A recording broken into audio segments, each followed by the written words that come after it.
আমার প্রিয় ভাইয়ারা, দিন কায়েম কি? দিন তো বুঝলেন, দিন মানে ইসলাম, আর কায়েম মানে প্রতিষ্ঠা। দিন কায়েম কিভাবে হবে? আজকের এই সামিয়ানার নিচে বসে আছেন প্যান্ডেলে, এটা দিয়ে উদাহরণ দিলে বুঝবেন। আজ থেকে 3 দিন আগে ঠিক এই প্যান্ডেলটা যেভাবে প্রতিষ্ঠিত, এভাবে প্রতিষ্ঠিত ছিল নাকি? বরং সভাপতি সাহেব দায়িত্ব দিয়েছেন যাকে, সেখানে প্যান্ডেল বানানোর দায়িত্ব নিয়েছে, তাকে 10,000, 20,000, 30,000 টাকা দেয়া হবে, সে পারিশ্রমিক পাবে। তাকে বলা হলো প্যান্ডেলটা প্রতিষ্ঠিত করে দাও। এবার সে বাঁশ এনেছে, মাটি করেছে, ওই বাঁশ সেখানে ঢুকাইছে, তারপর চারপাশে হিলানি দিছে, তারপর তার আগায় উঠেছে, তারপর এই সামিয়ানা টানাইছে, তারপর টোটাল পরিবেশটাকে সুন্দর করে সভাপতিকে বলল, এবার মাহফিল করার জন্য আমার প্যান্ডেল প্রস্তুত হয়েছে। আল্লাহর নবী যখন আসেন তখন সমাজে ছিল শিরিক, সমাজে ছিল চুরি, ডাকাতি, রাহাজানি, চিন্তায়, খুন, দর্শন, অপহরণ, মদপান।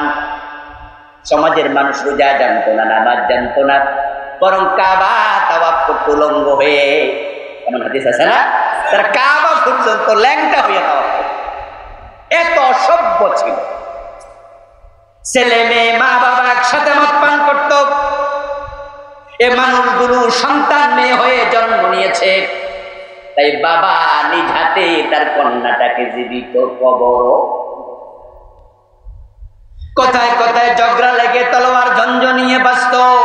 যার হাতে যত বেশি খুন হতো তাকে তত মহাবীর উপাধি তারা দিত। আল্লাহ বলো, নবী আপনাকে আমি ইসলাম সহ কোরআন সহ পাঠালাম। ওয়াল্লাযী আরসালা রাসূলাহু বিল হুদা ওয়া দীনিল হক, আমি আপনাকে একটি সত্য দিন দিয়ে পাঠালাম। লিইয়ুযহিরাহু আলাদ দীনি কুল্লি, সমাজে যত দিন আছে, মতবাদ আছে, রচিত আইন আছে, আপনি আমার ইসলামকে সবগুলোর উপরে বিজয় করে দেবেন।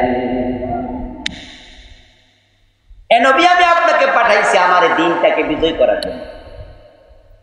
প্রিয় নবীজি আসলেন, দিনের কথা বললেন।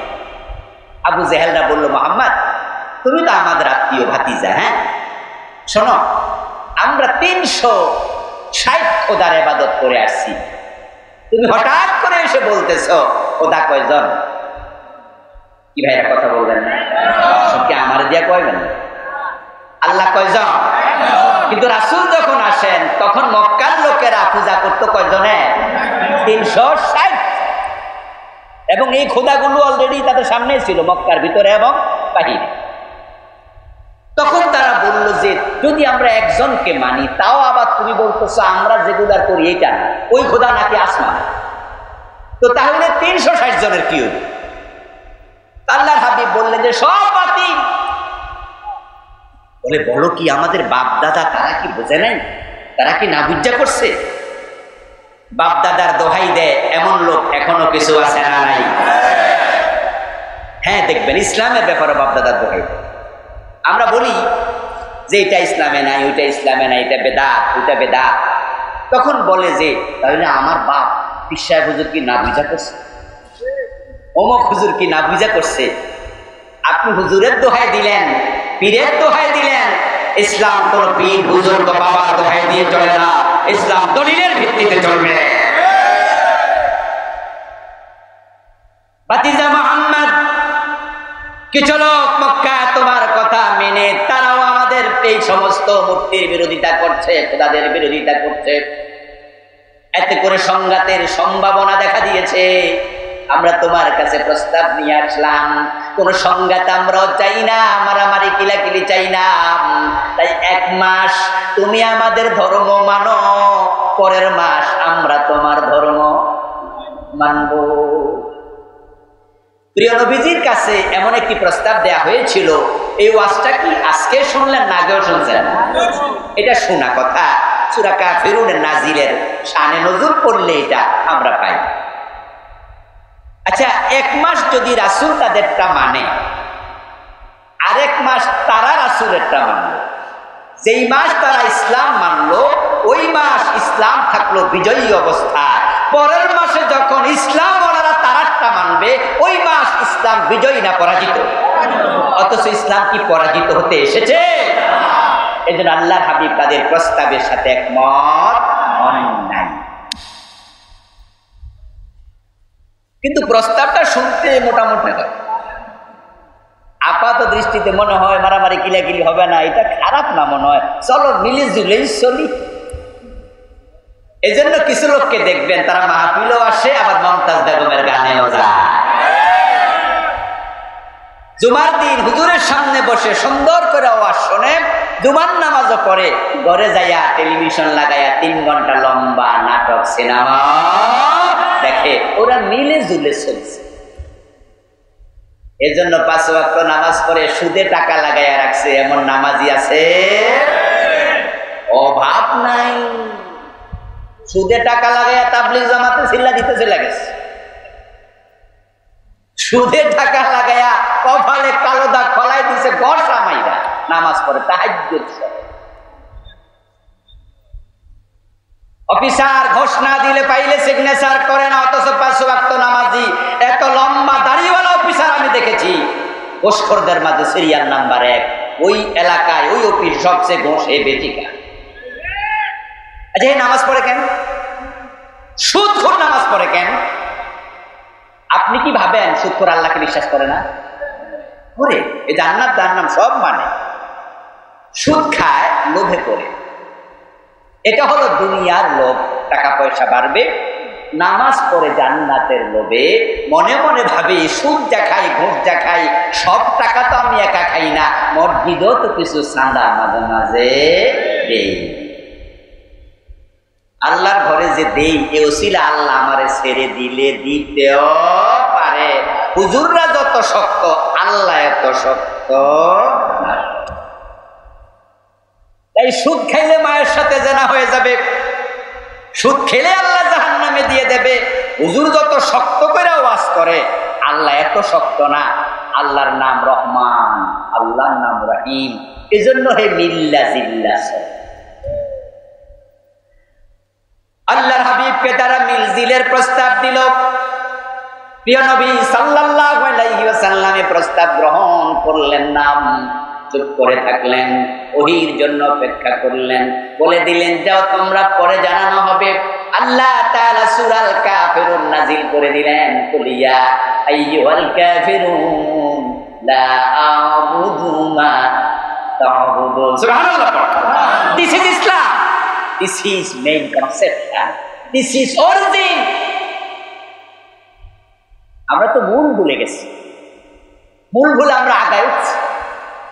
কিছু লোক মূলে আছে, তারা অধিক্কা ইসলাম মেনে নিতে চায় না। এই জন্য দিন কায়েম হওয়ার আগ পর্যন্ত তারা শান্তিতে ঘুমাবে না, তারা কখনো থামবে না। দিন কায়েমের ব্রত জীবনে এমন ভাবে গ্রহণ করেছে, ওদেরকে ফাঁসির রশি দেখায়ও থামানো যায় না।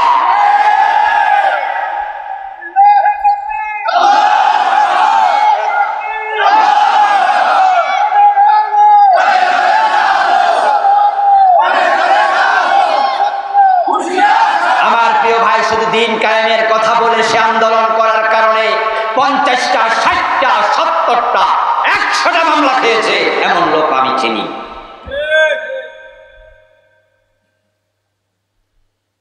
আপনার বিরুদ্ধে একটা মামলা যদি হয়, আপনি তখনই কায়েত হয়ে যান। 1-2টা মামলা পারিবারিক কারণে হয়েছে, অথবা গত সরকারের আমলে আসলে আপনি একামতে দিনের কাজ করেন না, কিন্তু কিছু দুষ্ট লোক ফেসে ফেলায় মামলা দিছে, এমন আছে না? 1-2টা মামলা হইলে বাড়ির ঘুমানো বন্ধ, আপনার টেনশনে ঘুম হারাম হয়ে যায়। আর যেই লোকের বিরুদ্ধে মামলা 50টা 100টা মামলা যদি আপনার বিরুদ্ধে হয়, ভাবেন তো অবস্থা কোথায় গিয়েছে। যদি মামলার প্রতিদিন একটা করে হাজিরা দেয়া লাগে, তাহলে মাসে দিন থাকা দরকার কয়টা? তো মাসে দিন 100টা আসেনি। আবার কিছু অফিস বন্ধ আছে না, শুক্রবার শনিবার অফিস নাই, তাহলে এমনও তো হতে পারে যে একদিনে 5টা মামলার হাজিরা হবে। তো বেড়ার অফিস, আদালত, চাকরি বাকরি, বউ বাচ্চা, ছেলে মেয়ে, হবেটা কি?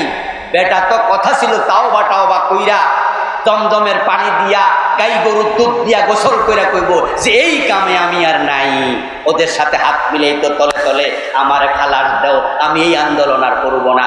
কিন্তু আমরা দেখি কি সম্পূর্ণ ভিন্ন। পিটায় আর ন্যাংরা করে ফেলেছে, পায়ের হাতের নখ পর্যন্ত প্লাস দিয়ে তুলে ফেলেছে, 50টা মামলা দিয়েছে, 100টা মামলা দিয়েছে। জেল থেকে জামিন পাওয়ার পরে আবার নারে তাকবীর বলে আন্দোলন রাস্তায় নেমে গিয়েছে।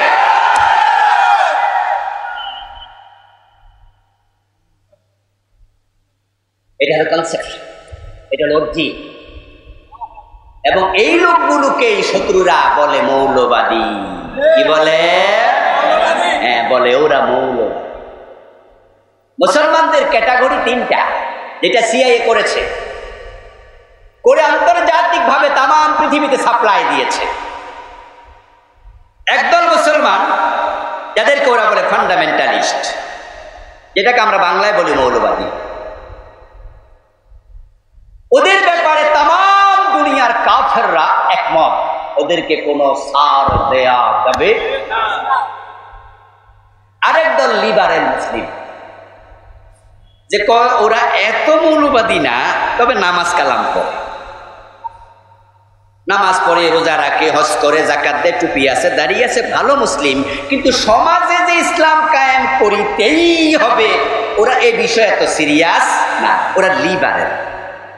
ওদেরকে ছাড় দিলেও কোনো অসুবিধা নেই, কারণ তারা যতই নামাজ পড়ুক চোর ধরে হাত কাটিতেই হবে এই কথা তারা বলে না। সুতরাং আমরা চুরি করলে কোনো অসুবিধা নাই, এই নামাজির কারণে আমাদের চুরিতে কোনো প্রবলেম হবে। সমাজের চোরেরা যদি দেখে যে আপনার কারণে চোরদের কোনো ক্ষতি নাই, আপনি নামাজ 4 ওয়াক্ত 5 ওয়াক্ত 40 ওয়াক্ত বলে বেড়ার অসুবিধা আছে? বেড়া কোন সারাদিন আমি নামাজ পড়ি। কিন্তু যেই মুসলিম বলবে শুধু নামাজ দিয়ে শেষ না, চোর হাত কাটার কথা কোরআনে যেহেতু আছে, এই সমাজে চোরের হাত কাটা হবে, এলাকার চোরদের গুম হারাম, কারণ তারা ভাবে এই বেটা ক্ষমতা আসলে আমি বাপ খামুকি দিয়া হাত কথা করবে না। ক্ষমতার চেয়ারে যারা বসে আছে, অফিস আদালতের বড় বড় চেয়ারে যারা বসে আছে, তাদের মাঝে চোরের সংখ্যা কম না বেশি? দেশের হাজার হাজার কোটি টাকা চুরি করে কানাডায় বেগম পাড়া বানাইছে। কানাডাতে একটা এলাকার নামে আছে বেগম পাড়া।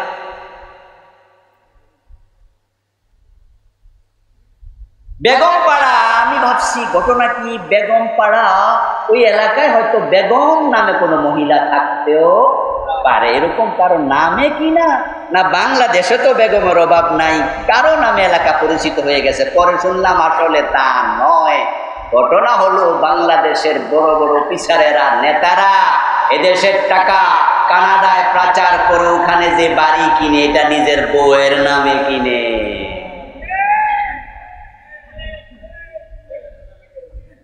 কথা কি বোঝেন? আমি যে চুরি করছি আমার নামে কিনলে তো পরে এনবিআর ধরবে যে আবুল কালাম আজাদ সাহেব কানাডায় যে বাড়ি কিনছেন আপনার বেতন কত দেখান, এই বেতনের সাথে ওই বাড়ির দাম না মিললে বুঝতে হবে আপনি দেশের টাকা।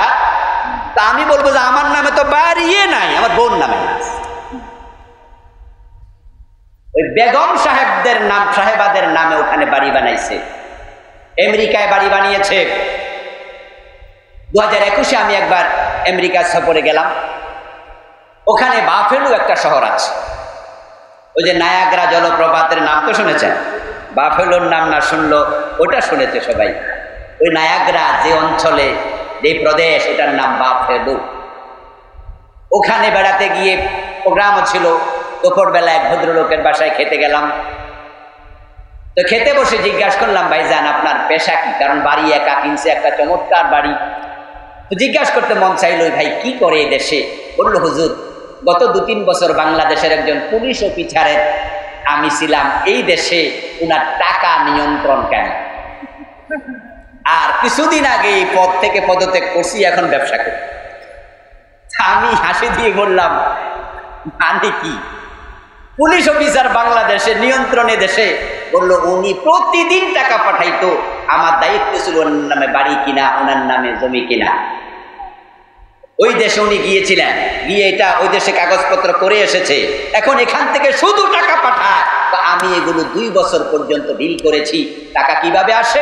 বলে কানাডা হয়ে, আপনার থাইল্যান্ড হয়ে আসে, ইন্ডিয়া হয়ে আসে, মায়ানমার হয়ে আসে। প্রতিদিন একদিনও বাদ যেত না যে টাকা আসতো না। আমি বললাম অফিসারটার নাম কি? বলে বেনজির। আসলে নজির নাই। বেনজিরত্ব কি? যার কোনো নজির নাই। আসলে এমন কাম করছে এরকম নজির পুলিশেও নাই। আমার বন্ধু বেনজির শুধু বাংলাদেশে একজন না, আরো আছে। এই যে হারুন আঙ্কেল গেল পলাইয়া, এটা বেনজিরের চেয়েও কম নয়। এরকম কত অফিসার আছে, কত নেতা আছে। আমাদের নেতৃত্ব বললেনি উনার বাড়ির পিয়ন 500 কোটি টাকার মালিক। আমার চেয়ে বেশি জানেন দেখি। যদি পিয়ন 400 কোটি টাকার মালিক হয়, বস কত হাজার কোটি টাকার মালিক। এবার আপনারাই বলুন তো, যারা এত চুরি করে দেশটাকে ফতুর বানালো, চোর ধরে হাত কাটার কথা যে হুজুর কয়, ওই হুজুররে তারা সহ্য করবে বুঝি?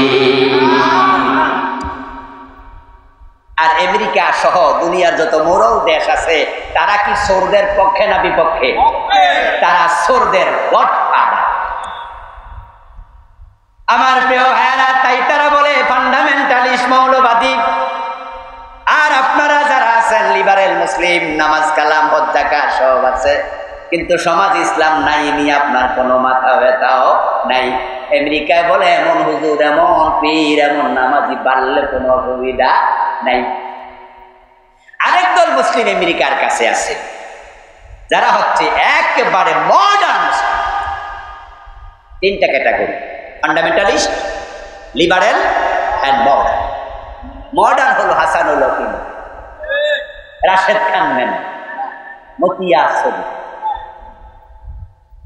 ওরা হজ করতে যায় মাঝে মাঝে, মানুষের কাছে এসে বলে আমরা মুসলিম, কিন্তু এই মুসলমানগুলো যদি ইসলামকে কোন প্রাণী বানিয়ে তার বাড়িতে পাঠানো হতো, ইসলামকে নিজ হাতে জবাই করে দিত। এই মেননরা ইসলামকে জবে করতে 1 সেকেন্ড দেরি করত। আমেরিকার কাছে এই জাতীয় লোকেরা হলো প্রিয় মুসলিম। এখন আমরা যারা মূলে আছি, আমাদেরকে মৌলবাদী বলে। এই মৌলবাদী গালি শুনে কি আপনারা রাগ করবেন? না, বরং খুশি হবেন। জাকির নায়েক এক আলোচনা প্রশ্ন উত্তর করবে, উনাকে প্রশ্ন করা হয়েছিল, স্যার আপনাদেরকে যে ফান্ডামেন্টালিস্ট বলে, মৌলবাদী বলে, এ বিষয়ে আপনার মতামত জানতে চাই।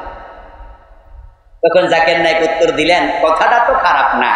মৌল মানি মূল, বাদী মানি ওয়ালা।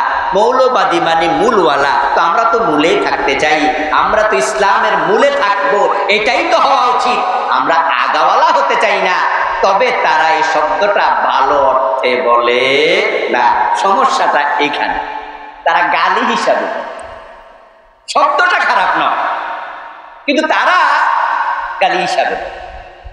আল্লামা সাঈদী রহমতুল্লাহি আলাইহি এই ওয়াজটা কমপক্ষে 15 বছর 13 বছর তো জেলেই ছিল, তারও আরো 15 বছর আগে হবে।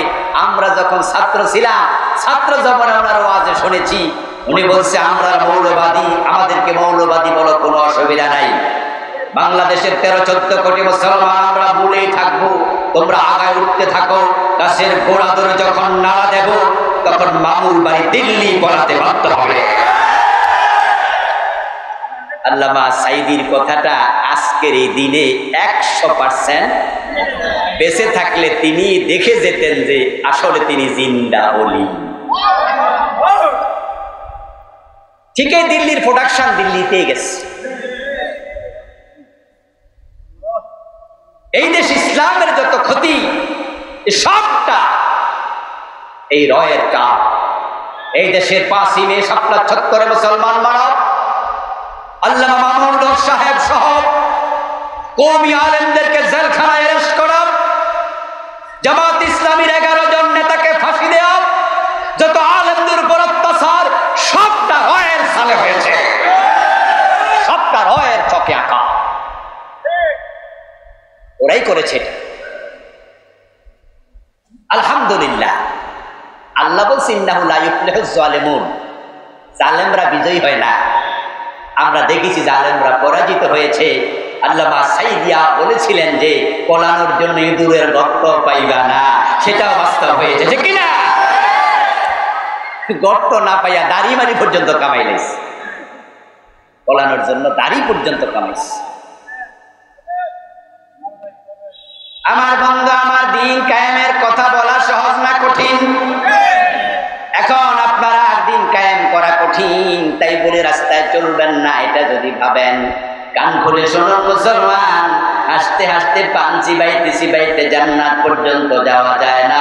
জান্নাতের পথ কখনো সহজ ছিল না। আচ্ছা, জান্নাতের পথ যদি সহজই হতো, নবী মুহাম্মদকে রক্ত দেয়া লাগতো? নবী মুহাম্মদুর রাসূলুল্লাহ সাল্লাল্লাহু আলাইহি ওয়াসাল্লামের রক্তের মূল্য আমরা আজকে যতজন এখানে আছি সবার রক্ত যদি সবটা কেটে গল্লা 1 গ্রামে জমা করা হয়, রাসূলুল্লাহর 1 ফোঁটার মতো দাম হবে আমাদের? ওই নবী মুহাম্মদের তায়েফের ময়দানে পুরা দেহ একটা পশমের জায়গা বাকি ছিল না যেখানে রক্ত লাগে নাই। এত রক্ত রাসূল দিয়েছে। ছোট মাছ যখন আমরা খাই, মাঝে মাঝে ছোট মাছ খাওয়ার সময় কিছু কাঁটা জিহ্বার পাশে লাগা যায়, দাঁতের গোড়ায় লাগা যায়। যখনই কাঁটা বিঁধে, খাবার কি চলমান না বন্ধ? কি কাঁটা বিঁধে নেয় আপনাদের? কাঁটা বিঁধলে কিন্তু শুধুমাত্র ওইটা লয়ে ব্যস্ত, আর খাওয়া লাগবে আগে ওইটা খোল। আঙ্গুল ঢুকাইয়া দেয়, নখ ঢুকাইয়া দেয়, টানতে থাকে, গুতা মারে, জিহ্বা নাড়ে। মা বাবারা এসে বলে আপন জনেরা, ভাত গিলা লাও, পাউরুটি সহ খাওয়াই দেয়। ও সাবাইস না, পাউরুটি খা, লগে নিজা হয় না তো বিড়ালের পা। কাটা আটকিলে কোন কোন এলাকায় বিড়ালের পা ধরে, এমন ঘটনাও আছে। আমি জানি না এর সাথে কাটার সম্পর্ক কি, আল্লাহই জানে। ওই বিড়ালে কাটা খায় তো, ওই জন্য ভাবছে যে পা ধরলে তোরটা দেব। আচ্ছা, এই কাটা যখন আপনার দাঁতের গোড়ায় বিঁধলো, আপনি কষ্ট মষ্ট করে বের করলেন, বের করার পরে কত বড় দেখা যায়, একবারে গাছের মতো মোটা। মনে হয় যে এটা চোখের পাপড়ির মতো চিকন, কিন্তু দাঁতের গোড়ায় যখন ছিল তখন চিকন মনে হয় নাই, মনে হয়েছে এইটার জ্বালাই খানা শেষ। কাঁচা দাঁতের গোড়ায় যদি চিকন কাটা এত কষ্টকর হয়, ওই কাঁচা দাঁত রাসূলের ভেঙ্গে ফেলেছে। নবী মুহাম্মদ কত কষ্ট পেয়েছেন ইসলামের জন্য, দিন কায়েমের জন্য। নবী যদি রক্ত দিতে পারে, নবী যদি দাঁত দিতে পারে, উম্মত হিসাবে প্রয়োজনে জীবন দেওয়ার সিদ্ধান্ত নেওয়া দরকার আছে না?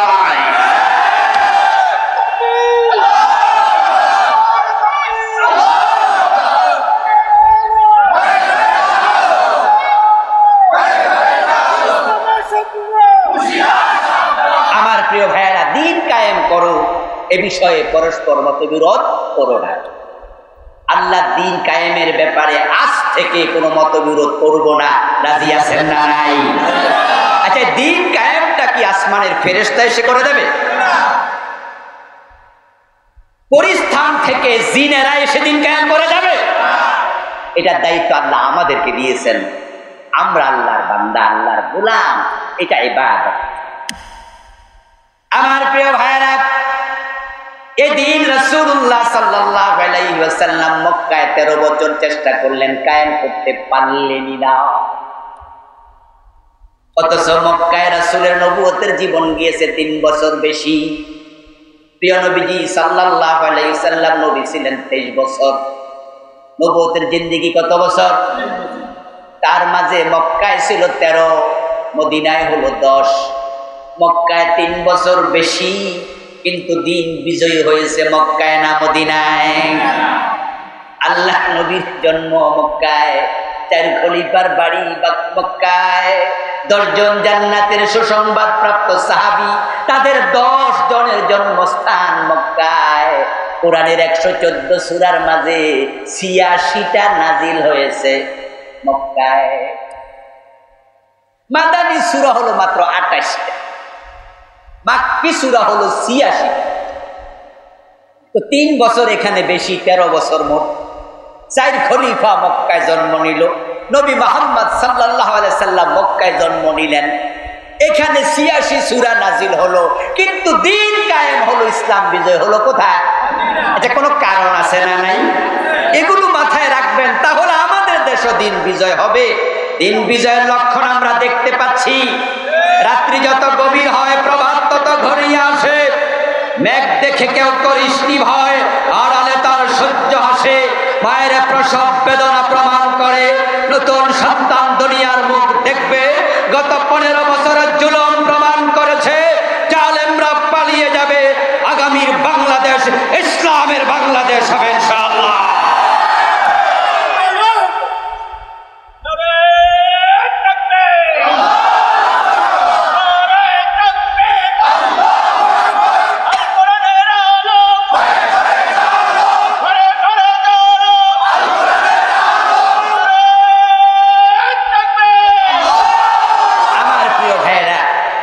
প্রিয় নবীজি দিন কায়েম করতে মক্কায় কেন পারলেন না?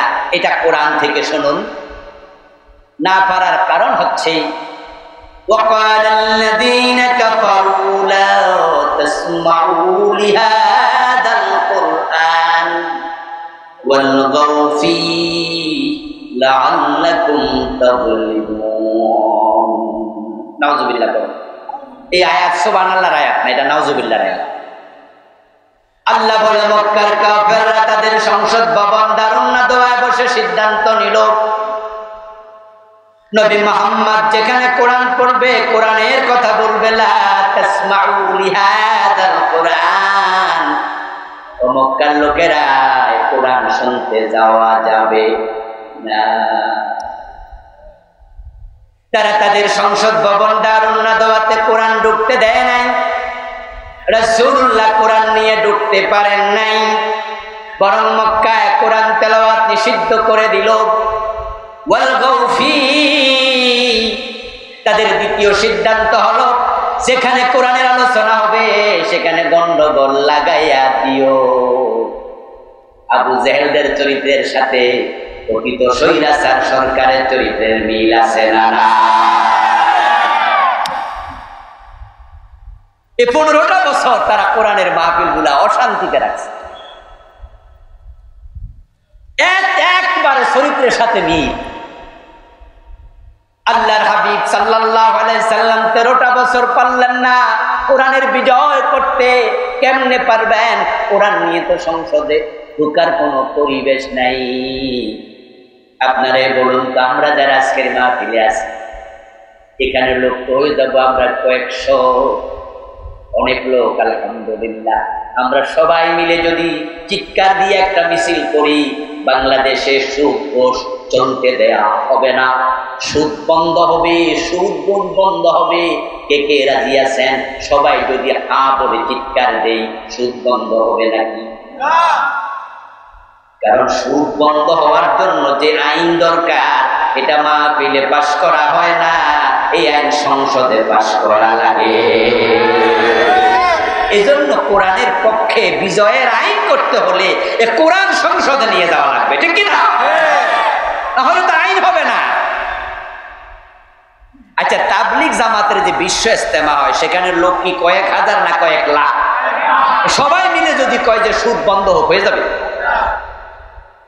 তো প্রিয় নবী তো সংসদ দারুন নাদওয়াতে কোরআন নিয়ে ঢুকতে পারে না। তাই তিনি হিজরত করলেন, আল্লাহর সিগন্যাল পাইয়া হিজরত করলেন। হিজরতের পথে রাসূলুল্লাহ দোয়া করলেন, ওয়াজআললি মিন লাদুনকা সুলতানান নাসীরা। সুবহানাল্লাহ। রাসূলুল্লাহ ভাবছেন আমি হিজরত করে মদিনা যাব। আচ্ছা, মদিনার সংসদে যদি আরেক আবু জাহেল ঢুকা থাকে, আর সেখানেও যদি কোরআন নিয়ে আমি রওনা দিলে লাঠি লইয়া খাড়াই থাকে, তাহলে হিজরত কইরা লাভটা কি? দিনের বিজয় তো সেখানেও করতে পারবো না। এজন্য প্রিয় নবী হিজরতের কথা আল্লাহরে বলতেছে, হে আল্লাহ, তুমি তোমার পক্ষ থেকে আমাকে রাষ্ট্র ক্ষমতা দিয়ে সাহায্য করো। এটা আল্লাহর নাজিল করা আয়াত, আল্লাহ শিখাইছে। এই দোয়া আপনি করেন। দোয়া কবুল করার ক্ষমতা আল্লাহর আছে কিনা? দোয়া কি কবুল হয় নাই? উনি যখন মক্কা থেকে যাচ্ছিলেন, তখন কি একবারে ঘোষণা দিয়া বীরের ভেসে কয়েকটা উট লইয়া আবু বকর এক উঠে, রাসূল এক উঠে, ওমর এক উঠে ঘোষণা দিয়া গেছে না রাতের অন্ধকারে?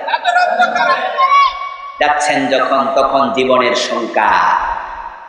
গুহায় লুকিয়ে থাকলেন কয়দিন? এমন গুহা যেখানে মাথা তুলে বসার পরিবেশটাও নাই। ওই গুহায় 2005-এ আমি ঢুকেছিলাম। বারবার আমি ভেবেছি আমার রাসূল কিভাবে সেখানে ছিলেন, কারণ মাথা তুলেও তো বসা যায় না, একসাথে দুজন বসার পরিবেশ নাই, এত ছোট গুহা। সেখান থেকে রাসূল যাবেন কই জানেন না, খাবেন কি জানেন না, কার বাসায় উঠবেন জানেন না। তিনি বলছেন কিনা রাষ্ট্র ক্ষমতা দেও, থাকার জায়গা নাই, খাওয়ার খাবার নাই, এক্সট্রা কাপড় নাই। উনি বলে রাষ্ট্র ক্ষমতা দেও, আল্লাহ বলে দোয়া করেন আমি আল্লাহর ক্ষমতার অভাব। আল্লাহ হাবিব দোয়া করলেন আল্লাহ আমার রাষ্ট্র ক্ষমতা দেয়, কারণ রাষ্ট্র ক্ষমতা না গেলে দিন বিজয়ী হয় না। দিন যখন বিজয়ী হবে নামাজ পড়ো, ওয়াজ করা লাগবে না, ইসলামী রাষ্ট্র আইন করে দেবে। বালেগ নামাজ না পড়লে জেলে দিতে হবে, আজানের পরে দোকান খোলা থাকবে, লাইসেন্স বাতিল করে দেওয়া হবে, আজানের পরে যারা কেনাকাটা করবে ধরে জেলে ঢুকিয়ে দেওয়া হবে। বাজারগুলোতে আজানের পর যদি নামাজ শুরু হয়ে যায় মসজিদে, দোকানপাট বন্ধ হবে, ক্রেতা বিক্রেতা সবাই মসজিদে যাবে। এক এক মসজিদে 3 বার 4 বার 5 বার জামাত হওয়া লাগবে, মুসল্লি জায়গা দেওয়া যাবে না।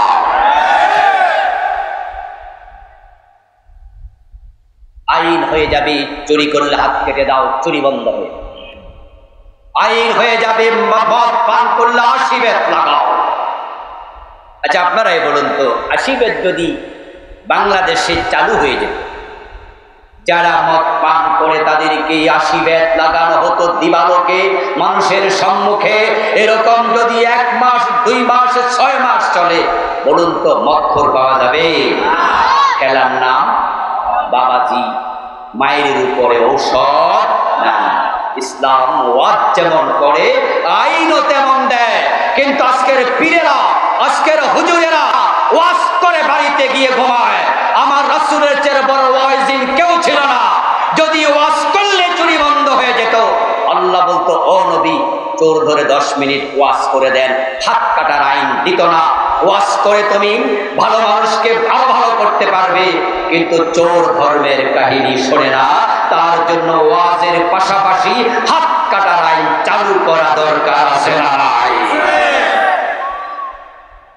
এই জন্য পীর সাহেব হুজুর, খতিব সাহেবেরা, বক্তা সাহেবেরা আল্লাহর আদালতে ছাড় যদি পেতে চান, ওয়াজের পাশাপাশি দিন কায়েমের কথাও বলতেই হবে। ওয়াজও চলবে, আইনের কথাও চলবে। আমার প্রিয় নবী হিজরত করে মদিনায় গেলেন, রাস্তায় দোয়া করলেন ওয়াজআলনি মিন লাদুনকা সুলতানান নাসীরা।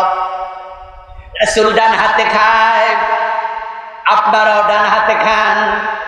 রাসূল ডান পা দিয়ে মসজিদে ঢুকেছে, আপনারাও ডান পা দিয়ে ঢোকেন। রাসূলুল্লাহ আল্লাহু আকবার বলে নামাজ শুরু করেছে, আপনারাও নামাজ শুরু করেন আল্লাহু আকবার বলে। আমার রাসূল বলল আমার রাষ্ট্র ক্ষমতা দাও। বাংলাদেশে ইসলামী রাষ্ট্রের জন্য আপনি দোয়া করছেন কয়দিন? ও রাসূলের মতো ভাত খান, এটা সুন্নাত। রাসূলের মতো ডাইন পা দিলেন, এটা সুন্নাত। যে রাসূল ইসলামী রাষ্ট্রের জন্য হিজরতের পথে দোয়া করলেন, ওইটা জীবনে একদিনও করেন নাই, তাহলে এই সুন্নাত কি মরার পরে পালন করবেন? বরং আমরা ইসলামী রাষ্ট্রের কথা বললে আবার উল্টা কয় যে হুজুররা আবার ক্ষমতা চায়, ঠিক না? বলে না, বলে না? আর আরেক দল হুজুর পর্যন্ত বলে অমুক অমুক দল ক্ষমতার লুবি। আশ্চর্য কথা, আশ্চর্য কথা। ও প্রিয় ভাইরা, এবার বলতেছেন মনে মনে হুজুর আসছে দোয়া শুরু, জান এতদিন না করলে কি হয়েছে, আজ থেকে দোয়া করবো, তাহলে তো সুন্নত আদায় হবে। আমি বলি দোস্ত, দোয়া কবুল হওয়ার জন্য কিছু শর্ত আছে।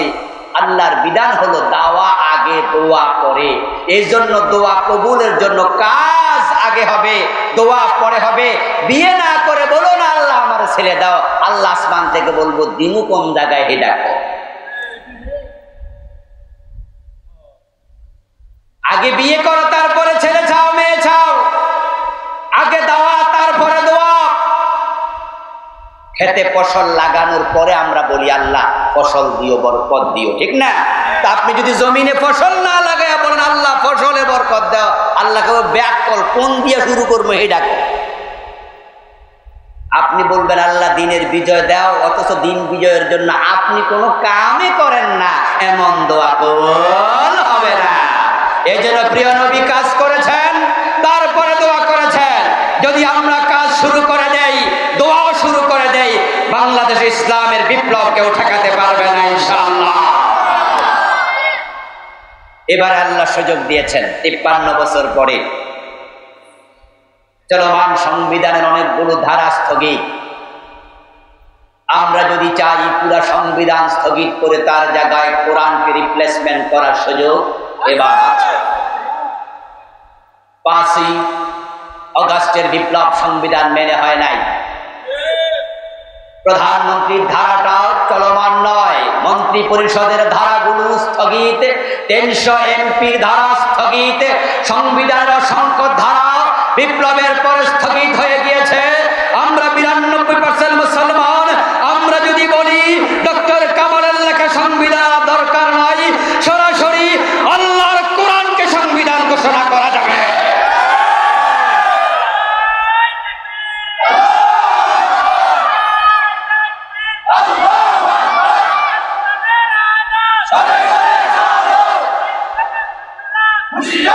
আমার প্রিয় ভাইয়েরা, কোরআন সংবিধান হলে কি আমাদের লাভ হবে না লস? কোরআন সংবিধান হলে লাভ আছে না নাই?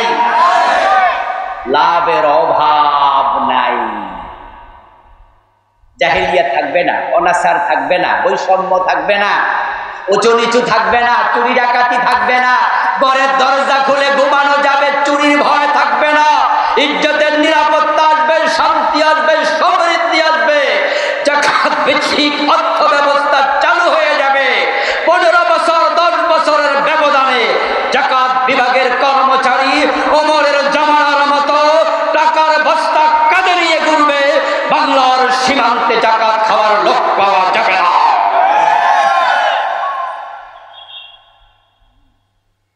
ইসলাম তার সৌন্দর্য দেখিয়েছিল 1450 বছর আগে। ইসলামের ভিতরে সে সৌন্দর্য এখনো আছে না নাই? গোলাপের সৌন্দর্য দেখতে চাইলে গোলাপকে ফুটতে দিতে হয়, কলির গোলাপে সৌন্দর্য নাই। ফুটন্ত গোলাপের পাপড়ি সুন্দর, চোখের সামনে নিলে মন জড়িয়ে যায়, নাকের কাছে ধরলে গন্ধে মৌ মৌ করে অন্তর জড়িয়ে যায়, এটা চাপ মারলে আতর বের হয়। কিন্তু কলির গোলাপের পাপড়িতে সৌন্দর্য থাকে না, তার গায়ে সুগন্ধ থাকে না, চাপ দিলে আতর বের হয় না। ইসলামের সৌন্দর্য আমরা দেখিনি, কারণ ইসলামকে সমাজে প্রতিষ্ঠিত হতে দেওয়া হয়নি। প্রতিষ্ঠিত যদি হয়ে যায়, আবার ওমরের জামানা ইসলামের সৌন্দর্য আমরাও দেখবো ইনশাআল্লাহ। সেজন্য কাজ শুরু করা দরকার। রাজি আছেন তো? আল্লাহর দিন আল্লাহর জমিনে কায়েম করার জন্য কাজ শুরু করি। দলমত ভুলে যাই। ইখতিলাফ ছিল, ইখতিলাফ থাকবে, সব ইখতিলাফ এবার পাশে ঠেলে রেখে আলেম ওলামাদের ঐক্যমত্য হওয়ার আহ্বান করছি। আমিন। কেউ জোরে বলেছে বলুক, কেউ আস্তে বলবে বলুক, বুক হাতের উপরে বুকের উপর হাত বাঁধতে বাঁধুক, নবীর নিচে আমরা বাদী বাঁধুক। ইসলামে কথাগুলো আছে। হযরত ইমাম শাফি জোরে আমিন বলতেন, ইমাম আবু হানিফা আস্তে বলতেন। ইখতিলাফ ছিল, কোনো অসুবিধা হয়নি। ইমাম আহমদ ইবনে হাম্বল বুকের উপরে হাত বেঁধেছেন, ইমাম আবু হানিফা নাকের নিচে বেঁধেছেন। ইখতিলাফ আছে, কোনো অসুবিধা নেই। কিন্তু কোরআন হাদিসের ব্যাপারে তো ইখতিলাফ নেই। এবার ইখতিলাফ ভুলে যেতে চাই। আলেমরা এক হয়ে গেলে জালেমরা লেজ তুলে পালিয়ে যাবে। আল্লাহর দেয়া সুযোগ যদি এবারও কাজে লাগানো না যায়, আল্লাহর আদালতে আসামি হওয়া লাগবে। আল্লাহ তাআলা আমাদের সকলকে তার এই জমিনে তার দ্বীন বিজয়ের জন্য কাজ করার তৌফিক দান করুন। সবাই বলে আমিন। হাযা মা ইনদি ওয়াল ইলমু ইনদাল্লাহ আলাইহি তাওয়াক্কালতু ওয়া ইলাইহি উনীব। প্রিয় ভাইরা, আমরা একসাথে সংক্ষেপে দোয়া করে যেতে চাই। উঠবেন না মেহেরবানি করে। আমার লেখা 7টি বই আছে। ওই বইগুলো কোথায়? গাড়ি কই? ও গাড়িটা রাস্তার উপরে আছে, ড্রাইভারের কাছে বই পাবেন। সালাতের উপরে, শিরকের উপরে, বেদাতের উপরে, পরকালের উপরে বিভিন্ন বিষয়ে দলিল ভিত্তিক লেখা। আলহামদুলিল্লাহ উপকারে আসবে। যারা নিতে চান যাওয়ার সময় নেবেন। আমাদের সেতু বন্ধনে বসবাস করত এই বিল্ডিংয়ে, আমাদের স্টেজের উত্তর পাশের বিল্ডিংয়ে কলেজে পড়ুয়া একজন ছাত্র, তার নাম হলো আসিফ, সিপায়াত হোসেন আসিফ। সে বৈষম্য বিরোধী আন্দোলনে অংশগ্রহণ করে গুলিবিদ্ধ হওয়া অবস্থায় এখন সে হাসপাতালে আছে। তার জন্য দোয়া চেয়েছেন তার বাবা। আমরা দোয়া করি আল্লাহ তাকে তাড়াতাড়ি সুস্থ করে দিন, বলুন আমিন। আসলে আমরা দোয়ার দিকে যাই। কিছু বলবেন না? আল্লাহুম্মা আমিন। আল্লাহুম্মা আনতাস সালাম ওয়া মিনকাস সালাম।